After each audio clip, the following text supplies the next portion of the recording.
Con el permiso, presidente, el estado de excepción es el régimen que declara un gobierno dentro de un territorio delimitado que enfrenta situaciones de crisis, una suspensión temporal de ciertos derechos de la población. Dicha restricción tiene su justificación ante amenazas tales como la perturbación grave de la paz pública o bien circunstancias excepcionales de tal gravedad que pongan en peligro la soberanía nacional. Ante esto, los criterios adoptados a través de distintos instrumentos internacionales establecen que los únicos derechos que por ningún motivo pueden ser suspendidos son los de reconocimiento de la personalidad jurídica, el derecho a la vida, al nombre, los derechos de los niños, los derechos políticos, siendo estos derechos inalienables del hombre y de la mujer. Criterios que han sido en gran medida respetados y tomados en cuenta en la elaboración del presente dictamen, situación que permitirá generar una atmósfera de mayor certeza jurídica para los gobernados. No obstante, el dictamen que crea la ley reglamentaria del artículo 29 de la Constitución Política de los Estados Unidos Mexicanos es sumamente delicado y de gran importancia para el Estado mexicano, pues está previniendo una posible situación en la que se tenga que suspender temporalmente y en determinado territorio o en todo el país los derechos y las garantías de los ciudadanos. Ante este panorama, diversas organizaciones sociales han alertado sobre presuntas violaciones a los derechos humanos derivado de este dictamen. La sociedad civil ha mencionado que los artículos 2 y 3 del dictamen son en demasía ambiguos al no brindar la certeza jurídica suficiente al momento de la restricción o suspensión de derechos humanos en aquellos casos en los que se perturbe gravemente la paz pública u otros que pongan a la sociedad en grave peligro o conflicto. Esta ambigüedad representa un margen muy amplio de discrecionalidad en el que múltiples situaciones puedan ser consideradas por el Ejecutivo, así lo consideran las organizaciones sociales.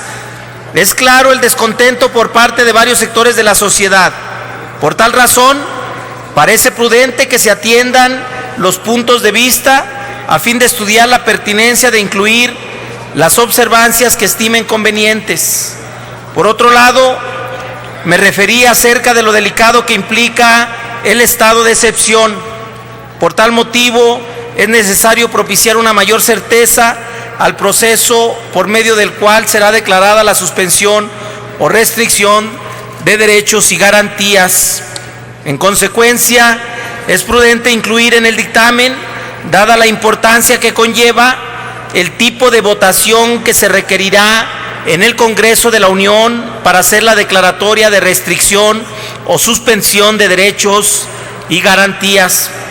No podemos y no debemos aprobar una restricción de garantías por mayoría simple, por lo cual sería necesario elevar la votación a mayoría calificada con el fin de que se alcance el mayor consenso y aprobación por parte del Congreso de la Unión. También, en la medida que se definan plenamente distintas cuestiones de ley, será posible dar tranquilidad a la población de que no se afectará arbitrariamente su esfera de derechos. Por tal motivo, al precisar que se entiende por restricción y suspensión de derechos constitucionales, los ciudadanos comprenderán el estatus jurídico bajo el cual serán regulados por un determinado tiempo. De igual modo, el dictamen es omiso en señalar un plazo determinado, por lo que la Suprema Corte de Justicia de la Nación debe pronunciarse respecto de la constitucionalidad o no del decreto que se trate. Lo anterior es un problema no menor, ya que la urgencia en que se debe resolver la situación que perturbe el orden y la paz pública no podría quedar a la libre interpretación de la Corte, ni mucho menos a la carga o no de trabajo de este órgano jurisdiccional. Asimismo, el Congreso de la Unión debe vigilar meticulosamente que el Ejecutivo Federal, en todo momento en que se implemente el estado de excepción, cumpla con los fines y propósitos para los cuales fue declarado.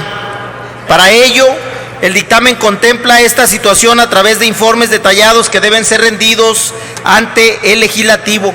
Sin embargo, ¿qué pasaría si por alguna cuestión el Ejecutivo no envía el informe respectivo? Ante este caso hipotético, el legislativo desconocería totalmente el estado real y las condiciones que guarda la restricción de garantía.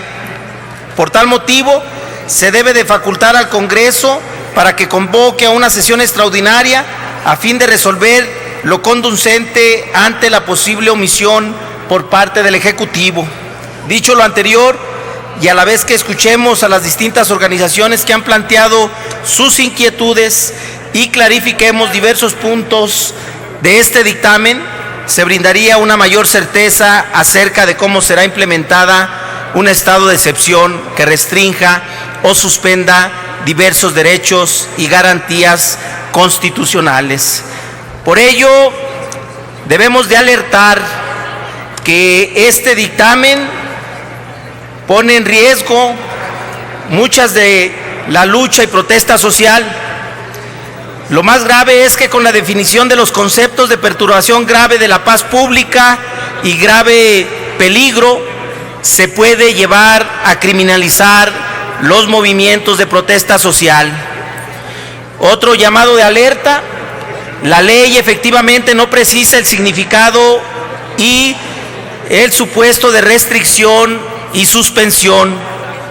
Es un dictamen presidencialista, porque se deroga la posibilidad de que las cámaras del Congreso inicien los procedimientos de modificación de los derechos de suspensión de garantía. En conclusión, la suspensión de garantías promueven una dictadura institucionalizada en un solo hombre. Es por ello que nuestro voto es en contra del dictamen.